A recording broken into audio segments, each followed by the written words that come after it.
Welcome to Jeep Study Live. Jeep Study Live में आपका स्वागत है। चलिए कुछ शिक्षक संबंधी कुछ न्यूज़ और कुछ अन्य न्यूज़ लेकर के उपस्थित हुए हैं। इस चैनल पर आप नए हैं तो इस नए चैनल को लाइक, सब्सक्राइब तथा शेयर करें। बेल आइकन को प्रेस करके ऑल का ऑप्शन को दबा दें ताकि नोटिफिकेशन सबसे पहले आपके पास पहुँचे। तो चलिए शुरुआत करते हैं। कुछ डिटेल्स ये है कि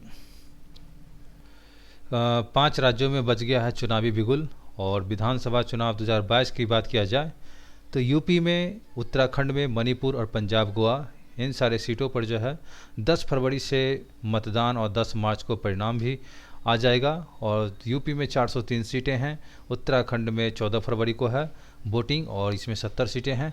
और मणिपुर में 27 फरवरी से 3 मार्च तक चलेगी जिसमें 60 सीटें हैं। और पंजाब में जो है 117 सीट हैं, ये 14 फरवरी से चलेगी। और गोवा में 14 फरवरी से चलेगी, ये 40 सीटें हैं यहाँ। नेक्स्ट देखते हैं हम लोग। नेक्स्ट में आपको यूपी, उत्तराखंड समेत 5 राज्यों में जो चुनावी बिगुल है, 15 जनवरी तक रैली, रोड शो पर रोक लगा है और 10 मार्च को चुनाव के परिणाम घोषित होंगे। तो ये सारे सीट हैं। मणिपुर के 60 सीट, 31 सीटें बहुमत के लिए हैं। और 27 फरवरी को पहले चरण का मतदान और 3 मार्च को दूसरा चरण मणिपुर विधानसभा कार्यालय से 19 मार्च को समाप्त होगा। तो ये सारी चीज़ें हैं।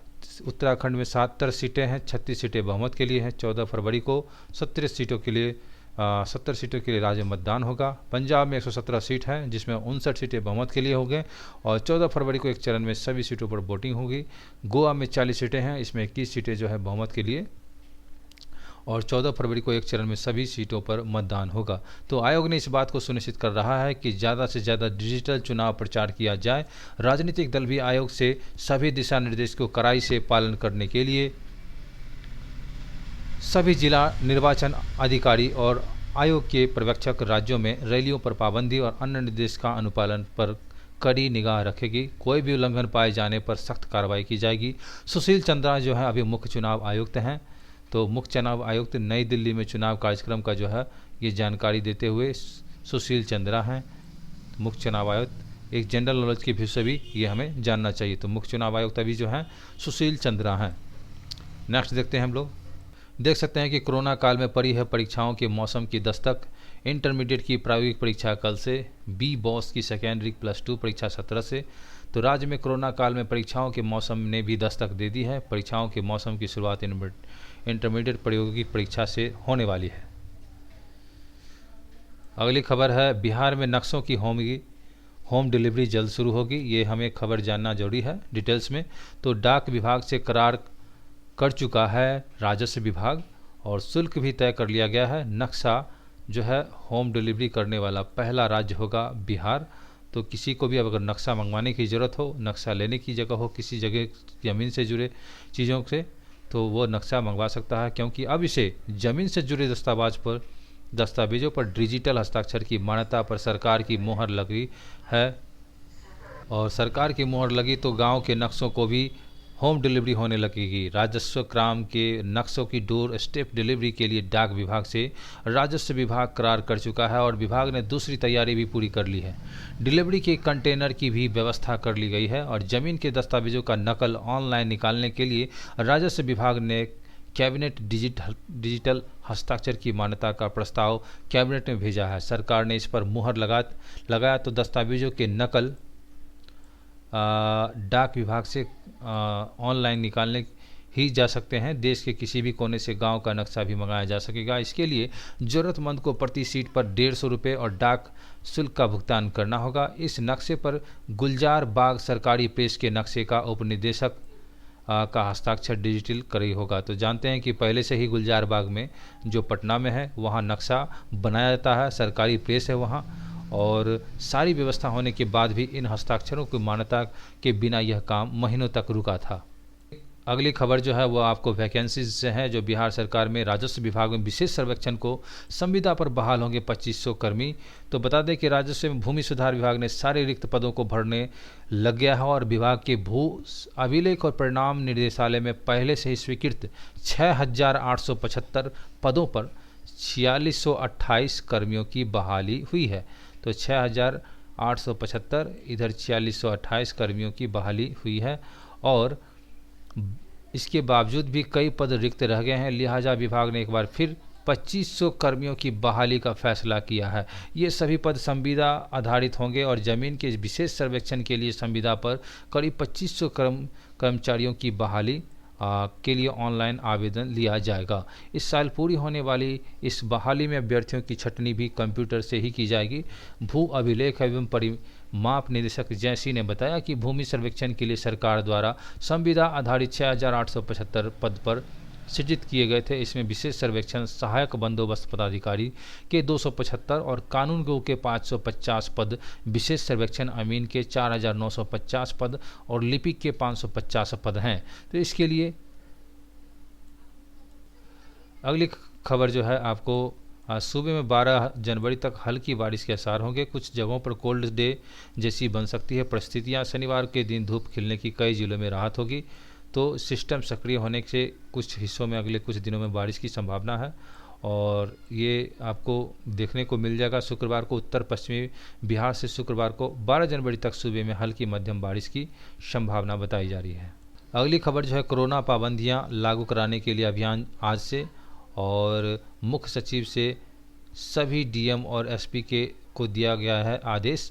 कहा गया नियमों का पालन हो रहा है या नहीं यह देखें। दुकानों, वाहनों, अस्पतालों, पुलिस लाइन आदि की जांच होगी। तो ये सारी चीज़ हैं और आपको बता दें कि कोरोना का पर्व जो है सख्ती से पालन किया जाएगा। नेक्स्ट है क्लासेज जो है अब ऑनलाइन मोड में होगी। तो पेरेंट्स इन बातों पर ध्यान दें कि बच्चे ऑनलाइन क्लास के दौरान दूसरी एक्टिविटीज़ ना करें, ध्यान दें और अपने बच्चे ऑनलाइन पढ़ाई के फीडबैक ज़रूर लें। ऑनलाइन पढ़ाई शुरू करने से पहले सभी एजुकेशन मटेरियल पास में रखे स्टूडेंट। डिस्प्ले में यदि कोई तकनीकी बात समझाई जाए तो ऐसे फोटो, डायग्राम आदि को स्क्रीन तुरंत फुल स्क्रीन कर लें। पढ़ाई गए बच्चों को से बातचीत के आधार पर यदि जरूरी हो तो टीचर से बातचीत भी करें। तो यहाँ पर जो है आंसू लता पेरेंट हैं। कोरोना के दौरान ऑनलाइन पढ़ाई की आम हो गई है, इस पर पूरा ध्यान दें। बच्चे ध्यान ना भटके, ठीक सीख लें, इसके लिए महत्वपूर्ण है। अगली खबर देखते हैं हम लोग। अगली खबर जो है नगर निकाय चुनाव की तैयारी में फंसा आरक्षण का पेच। तो सुप्रीम कोर्ट के आदेश के बाद राज्य निर्वाचन आयोग ने सरकार को लिखा पत्र।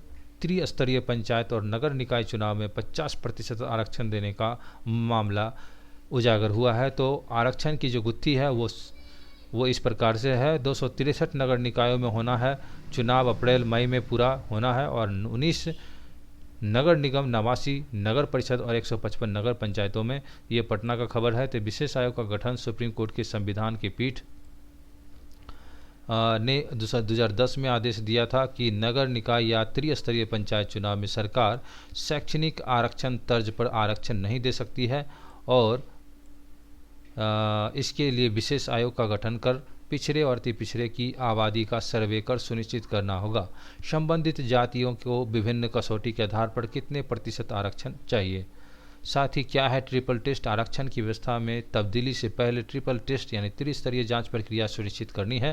पहला आयोग का गठन करना है कि जो दिखेगा संबंधित समुदाय जिसके आरक्षण प्रतिशत को कम या ज़्यादा किया जा रहा है उस पर असर होगा।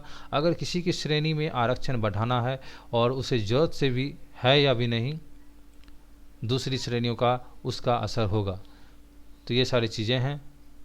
सुशील मोदी करते रहे अति पिछड़ों का वकालत। पूर्व उप मुख्यमंत्री सुशील मोदी ने पिछले 8 वर्ष से बिहार में अति पिछड़ों की आबादी के लिहाज से आरक्षण बढ़ाने की आवाज़ बुलंद करते रहे हैं। सुप्रीम कोर्ट के आदेश को लेकर सुशील मोदी ने कहा कि मेरी समझ से पूरा मामला पिछड़े और अति पिछड़े वर्ग को मिलाने वाले आरक्षण प्रतिशत से लेकर उलझा है। बिहार सरकार को अति विलंब जो है सुप्रीम कोर्ट में पुनर्विचार याचिका दाखिल करनी चाहिए। जहां 15 वर्षों से आरक्षण लागू है, ऐसी स्थिति में बिहार में ट्रिपल टेस्ट की आवश्यकता नहीं है। देखिए आजकल पंचांग में भी मतभेद हो गई है। बहुत सारे पंडित और पंचांग निर्माता हैं, उनमें मतभेद है। तो मतभेद ये है कि मकर संक्रांति को लेकर के जो है एक मत नहीं है इस पंचांग में। तो मकर संक्रांति को लेकर जो है पंचांगों में एक मत नहीं होना। इस बार जो है यह त्यौहार 2 दिन मनेगा। मिथिला विश्वविद्यालय पंचांग के अनुसार सूर्यदेव का राशि जो है उसमें परिवर्तन 14 जनवरी दोपहर 2:30 बजे से हो रहा है, जबकि संक्रांति पुण्यकाल 6 घंटे शुरू हो जाता है। इसके अनुसार जो है 14 फरवरी को प्रातः 8:30 बजे पुण्यकाल शुरू होकर संक्रांति काल तक रहेगा। वही काशी के महावीर पंचांग के मुताबिक सूर्य का राशि परिवर्तन 14 जनवरी को रात्रि 8:34 बजे होने हैं। उसका पुण्यकाल शनिवार 15 जनवरी को मध्याह्न काल तक रहेगा। इसलिए मकर संक्रांति के पर्व 15 को मनाना चाहिए। मकर संक्रांति के बाद सूर्य उत्तरायण हो जाएगा। इसके बाद हिंदू धर्मावलंबियों के सभी शुभ मांगलिक कार्य शुरू हो जाएंगे। मिथिला पंचांग 14 तो बनारसी 15 जनवरी को मनेगी मकर संक्रांति। मकर संक्रांति स्नान दान की महत्ता है और ऐसे में जो है आचार्य राकेश झा के अनुसार मकर संक्रांति गंगा स्नान और दान पुण्य का कान महत्वपूर्ण है। तो और बता दें आपको कि इसे सुख समृद्धि का दिन माना गया है और पौराणिक मान्यताओं के अनुसार जो है इन दिनों गंगा स्नान करने से 1000 अश्वमेघ के समान पुण्य प्राप्त होता है। तो समझ सकते हैं कि इस दौरान जो है आप अगर स्नान करते हैं तो 1000 अश्वमेघ यज्ञ जो होता है उसके समान आपको पुण्य माना जाता है मकर संक्रांति के दौरान। और तिल का दान जो है अगर आप करते हैं तो इससे निर्मित सामग्री ग्रहण करने से कष्टदायक ग्रहों से छुटकारा मिलता है, परिवार में सुख शांति बनी रहती है।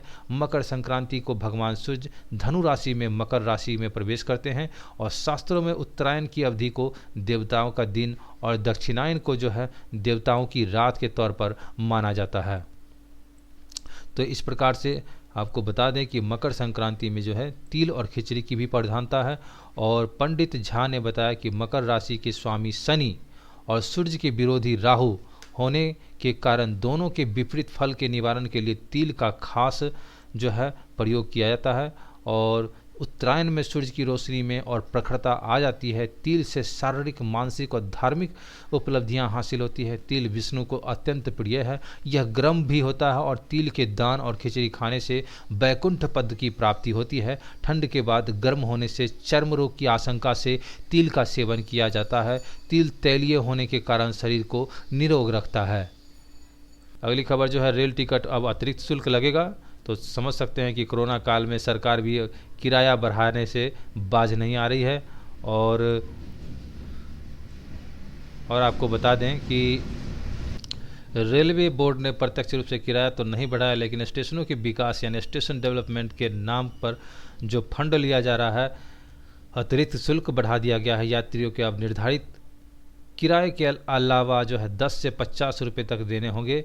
ऊपर से जीएसटी के कोड में आज खाज का काम है।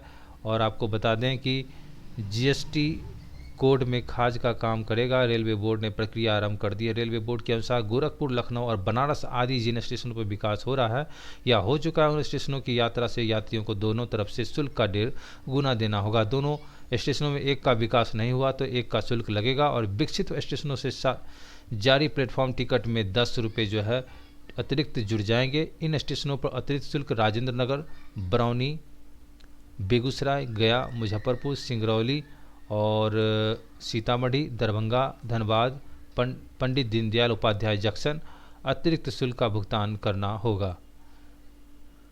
अगली खबर है कला उत्सव में कजरी, पूर्वी एवं झूमर की रही है धूम।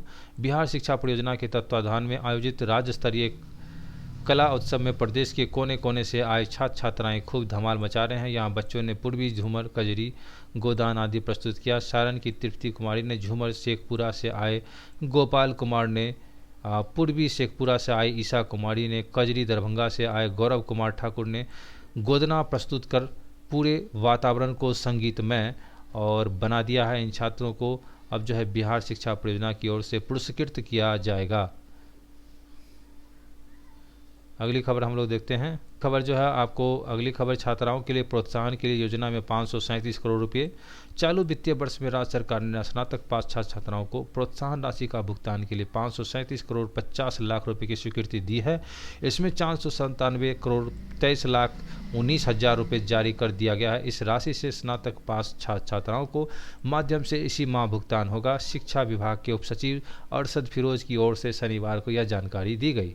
अगली खबर जो है आज से चलेगा विशेष अभियान। कोरोना प्रतिबंध को लेकर के कोरोना को तीसरी लहर के तेजी से प्रसार को रोकने के लिए राज्य भर में नाइट कर्फ्यू के साथ कई पाबंदियां लगाई गई है। नई गाइडलाइन पर का सख्ती से अनुपालन किया जाएगा और रविवार को राज्य भर में जो है ये इस बात पर मुख्य सचिव आमिर सुबहानी ने शनिवार को सभी जिलाधिकारी, वरीय पुलिस अधीक्षक और को पत्र लिखकर निर्देशित किया। इसके बाद गृह विभाग विशेष शाखा ने अभियान को लेकर विस्तृत निर्देश जारी किए हैं। रविवार को विशेष अभियान के अंतर्गत जिले के में सड़कों, दुकानों, वाहनों, अस्पताल, पुलिस लाइन और जेलों में कोविड अनुकूल व्यवहार की जांच होगी और विशेषकर देखा जाएगा कि मास्क पहना जा रहा है या नहीं, शारीरिक दूरी अनुपालन किया जा रहा है या नहीं।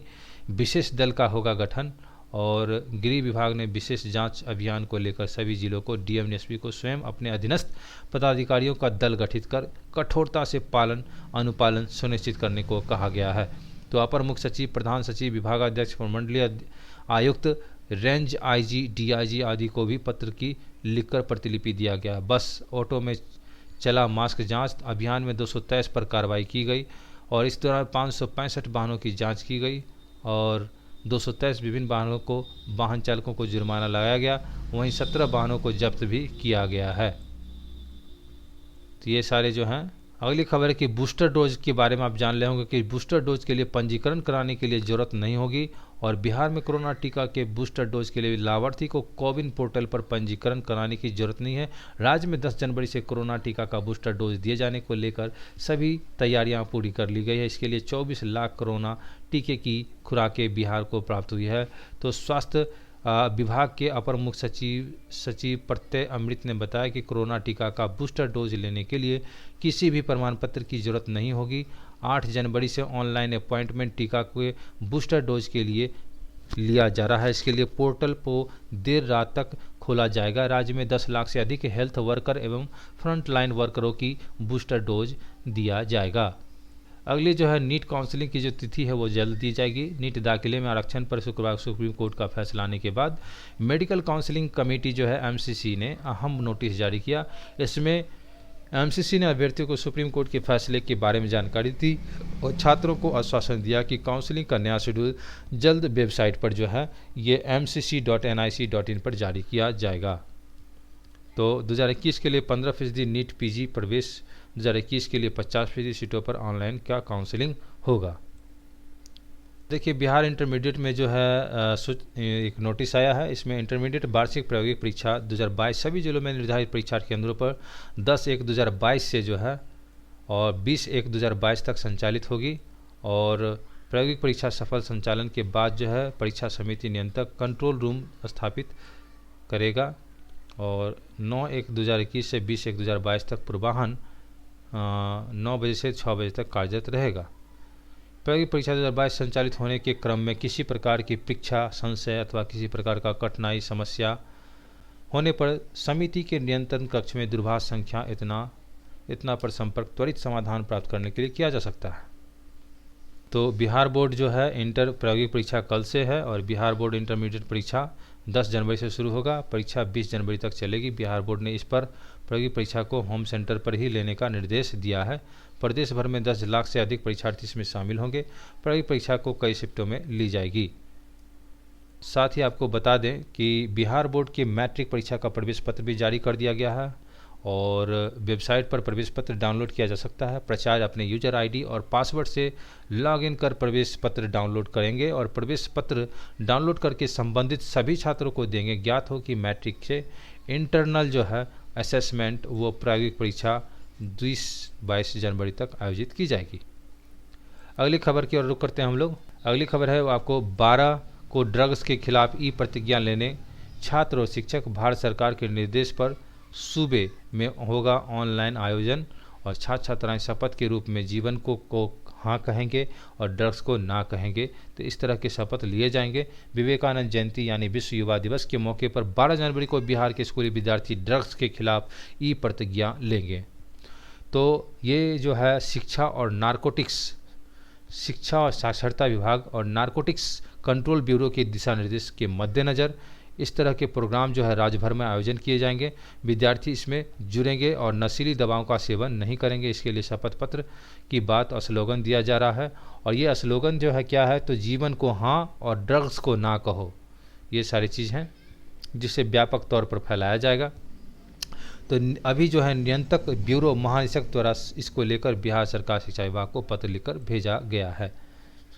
अगली खबर की ओर हम लोग रुख करते हैं। अगली खबर है आपको कि बिहार बोर्ड इंटर परीक्षा कल से, और स्नातक पास बेटियों को मिलेंगे 4.94 अरब रुपये। यहाँ देख सकते हैं कि अरबों में रुपये आएंगे।